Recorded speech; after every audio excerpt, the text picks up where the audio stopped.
enfim. Você estava contando que você aceitou sua missão. Isso. Entrei na CNN e peguei, assim, o jornal. Era um jornal de 3 horas de duração. Um jornal com muito improviso, com entrevista que simplesmente brotava na minha frente, sabe? Não tinha, assim, um planejamento, não era algo que a gente pensasse antes. Então, foi bem diferente de tudo que eu estava acostumada. E eu tenho certeza de que eu fiz, assim, o meu melhor e eu tenho certeza que eu entreguei um produto totalmente remodelado, fiz muito esse planejamento, coisa que não tinha. Era desse jeito que a gente estava falando antes, sabe? Quando você não sabe se você vai dar uma notícia triste ou alegre. E o jornal era praticamente, como ele tinha 3 horas de duração, ele era praticamente montado no ar. Eu não tinha como ler o jornal todo antes. E aí, as coisas iam chegando, iam entrando, e às vezes, olha, não temos agora nem o que botar, porque o repórter não está posicionado, porque o entrevistado não fechou o Skype, enfim, fala aí alguma coisa. Chama aí um analista, conversa com ele. E eu, assim, né? Não era o formato que você estava Peguei muito acostumada. ali nesse começo, eu dizia assim, parecia um pau de enxurrada. Sabe, que o rio ia levando, eu ia agarrando, as coisas iam batendo em mim, e eu terminava totalmente esgotada, arranhada, machucada, e assim... Eu falei, não, vamos organizar isso aqui, vamos formatar isso aqui, vamos botar tudo direitinho, bonitinho. E aí eu comecei a fazer um pouco essa parte também de bastidores, de organização e tal. Enfim, e isso se refletiu muito no resultado do jornal, com certeza. A gente começou a ter um aumento super significativo de audiência, tivemos momentos bastante importantes, a própria CPI da pandemia, a gente passava o dia inteiro assistindo, anotando aquilo. Eu esgotava aqueles cadernos, sabe? Tipo aqueles Moleskine que você escreve. Eu esgotava vários daqueles caderninhos. Vários, anotando o dia inteiro, estudando aqueles assuntos, aqueles temas e tal. Então, é um trabalho extremamente intenso, com aquela ressalva que a gente estava falando agora há pouco, que você não pode errar. Não pode errar.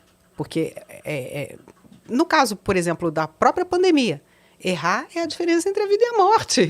A gente não pode errar. Então, assim, a pressão muito grande, um sofrimento muito grande, num momento de notícias medo muito também, difíceis. Aí entra o lado humano também, né? Sim. Você indo trabalhar com medo. Tudo muito difícil. Eu também tinha muito medo, tanto que eu falei para vocês, eu fiquei em casa, literalmente, de março até novembro, sem pisar fora do meu apartamento. E quando eu cheguei lá, por que eu consegui trabalhar? Porque o estúdio era com câmeras robóticas, câmeras remotas, então eu não tinha ninguém dentro do estúdio comigo, eu me arrumava em casa, me maquiava em casa, fazia meu cabelo em casa, chegava pronta, entrava no estúdio, fazia o jornal e ia embora para casa. Eu passei esses meses todos, eu trabalhei lá mais ou menos 1 ano e meio, sem conhecer a cara de muitos dos meus colegas. Eu não via o rosto deles. Eu não cruzava com eles, porque eu não ficava na redação, que eu era uma das mais velhas lá. Então, eu não ficava na redação e eu não via eles sem máscara. Né? Às vezes, eu ia no WhatsApp da pessoa para ver a foto da pessoa, ver como ela era, sabe? Para poder conhecer o rosto dela. Enfim, então foi todo um momento muito especial, muito difícil, mas que tenho certeza de que eu entreguei. Eu entreguei exatamente o que eu me propus a fazer. Foi um momento de uma virada muito grande também na minha carreira, porque muita gente talvez não acreditava que eu pudesse fazer aquilo e pudesse tocar um jornal daquele tamanho, com aquela importância, com política, com economia, com analistas. Com 3 horas de duração. 3 horas, a gente depois passou a 2 horas, eu respirei aliviada, porque eu falei, meu Deus do céu, 3 horas de jornal, eu quero fazer xixi, sabe? Era desesperador. Você era a única âncora? A única âncora. Nossa. Então... Parabéns. Não, e falando Maratona. o tempo todo, porque... E estudando fora. Sim, exatamente. Essa é a questão. As pessoas, por exemplo, que são analistas de economia, o sujeito vai entrar e vai falar de economia. Ele vai dar até uma passada em outros assuntos, né? Todo mundo dá uma lida no jornal e tudo, mas ele vai falar de economia. Aqueles 10 O minutos analista de política, ele vai falar de política. E a âncora que tem que saber tudo que está acontecendo para poder não só puxar para os analistas falarem, como fazer entrevistas que apareciam sobre todos os temas. E aí a gente... Você se doou ali, você se Não, entregou. eu digo assim, meu marido também, que é advogado, me ajudou muito levantando toda a parte jurídica, toda a parte de Supremo, Tribunal Federal, todas as decisões. E olha aqui, Carla, o STJ tem uma decisão aqui, o STF tem outra decisão aqui. Ele me trazia a coisa, ele lia, me trazia as explicações, às vezes já mastigadinho, olha isso aqui, assim, assado. Ele gosta muito dessa parte, dessa área, né, a área dele.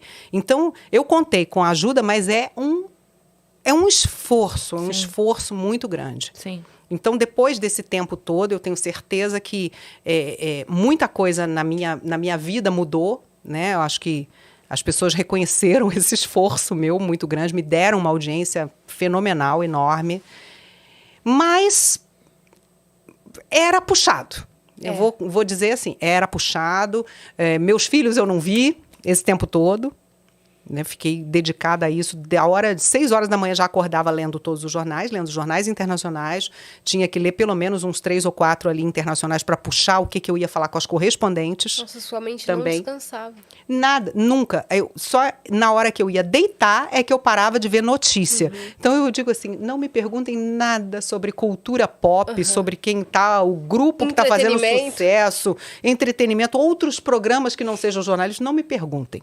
Porque eu não vi nada durante 1 ano e meio. Isso acarretou em alguma consequência? Fim de semana. Eu ia falar, e o BBB? Nunca vi nada, absolutamente nada que não fosse jornalismo nesse período todo. E enquanto eu não estava vendo o jornal, eu estava lendo ou lendo livros que trariam informações relevantes para o que eu precisava fazer no meu trabalho. Eu me sentia culpada se eu sentasse para ver uma série. Isso trouxe alguma consequência física e psicológica para você? Eu acho assim que muitas vezes eu me senti um pouco exageradamente temerosa. É claro que antes da vacina era normal a gente se sentir exageradamente temerosa, né? Mas mesmo depois da vacina eu ainda continuei com muito medo, porque quem tem muita informação sabe o que esse vírus é traiçoeiro, tanto que ele pode trazer de consequências que são imprevisíveis. Então, quanto mais você tem informação, mais medo você tem. E eu comecei a me sentir em alguns momentos realmente muito... Aquilo estava sendo muito pesado. Aquilo começou a ficar muito pesado. E eu acho assim que a própria dedicação, o próprio esforço foi muito grande esse tempo todo. Mas, em determinado momento, eu cheguei assim, à conclusão de que eu estava me afastando do que eu queria. Eu saí da Globo para fazer aquilo, para ir atrás de um sonho. Então, eu quero retomar esse lado, eu resolvi voltar a fazer os meus projetos e tudo. E a parte também de empresas, que eu sempre, né, desde que eu estava ainda na Globo, esse tempo todo que eu passei lá, eu sempre atendi, mas essa parte de treinamento corporativo eu estava ainda começando em 2018, e eu comecei a me afastar um pouco disso. Eu falei, não, acho que agora é o momento, já dei, sabe, a minha contribuição, não acho que eu tenha mais muito o que fazer aqui. Comecei a ver que havia algumas decisões que eu não concordava. Então, é melhor deixar, porque a coisa que eu tenho mais importante na minha vida é o meu nome, é o que eu construí. Eu não tenho,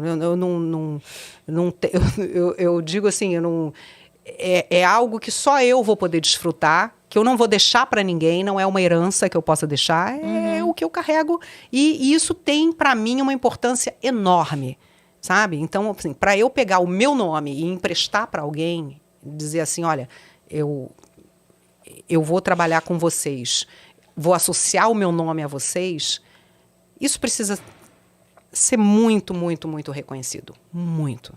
Porque é a única coisa que eu tenho. Sim. Não vou deixar nada para ninguém. É isso que eu tenho. Enfim, então, foi uma decisão, acho que muito pensada, muito, muito refletida. E aí veio essa surpresa do SBT.